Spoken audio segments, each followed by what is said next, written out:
ছিলেন ভগবানের মহান এক ভক্ত, এই নামদেব। তিনি সর্বদা বৃন্দাবনে, বা বৃন্দাবনে নয়, উত্তরপ্রদেশের ওই দিকটায় সদা বিঠ্ঠলজির সেবা করতেন এবং কীর্তন করতেন, হরে কৃষ্ণ কৃষ্ণ কৃষ্ণ হরে হরে, হরে রাম রাম রাম হরে হরে। সদা নাম কীর্তন করতেন, তার জন্য তার নাম হয়েছে নামদেব। এক সময় কি হয়েছে, তিনি তীর্থে বেরিয়েছেন। তো তীর্থ করতে করতে করতে করতে সমগ্র তীর্থ ভ্রমণ করে তিনি এসে পৌঁছেছেন কোথায়, দিল্লিতে। তখন দিল্লির আসনে বসেছিলেন যিনি, তিনি হচ্ছেন সিকান্দার লোদি, সেহেন্স অফ হিন্দুস্তান। সিকান্দার লোদি তখন দিল্লির সিংহাসনে বসে আছেন। তো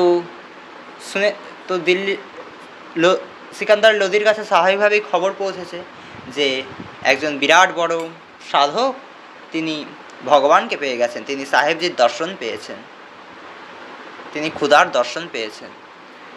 তা সিকান্দার লোদি তিনি দিল্লিতে ভ্রমণ করতে এসেছেন। তো সিকান্দার লোদি নামদেবজিকে ডেকে পাঠিয়েছেন যে নিয়ে আসো তাহলে, সে কত বড় ফকির বা কত বড় সাধক তার একটা পরীক্ষা করা যাক। তখন নামদেবজি সিকান্দার লোদির দরবারে পৌঁছেছে। তখন সিকান্দার লোদি নামদেবজিকে বলেছেন যে তাহলে আমি শুনেছি যে তুমি নাকি সাহেবজির দর্শন পেয়েছো, তুমি নাকি সেই ক্ষুধার দর্শন পেয়েছো, তাহলে তুমি কি আমাকে কিছু চমৎকার দেখাতে পারবে, জাদুটোনা এসব কিছু দেখাতে পারবে?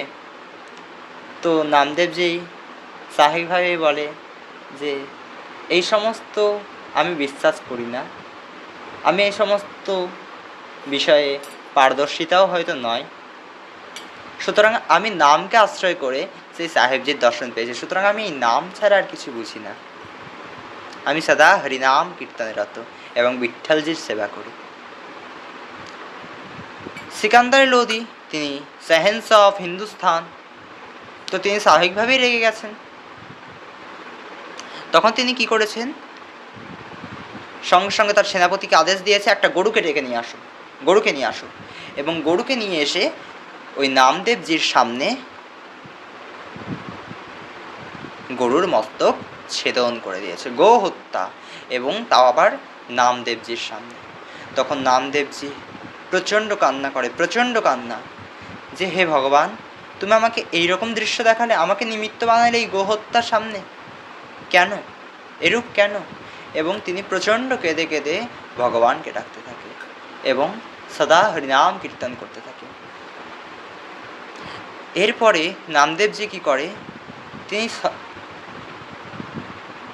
কিছু জল নিয়ে, তার হাতের মুঠোয় কিছু জল নিয়ে সেই গরুর মুখে ওপর ছিটিয়ে দেয় এবং গরুটা পুনরায় জীবিত হয়ে ওঠে। তখন সিকান্দার লোদি অবাক হয়ে যায় যে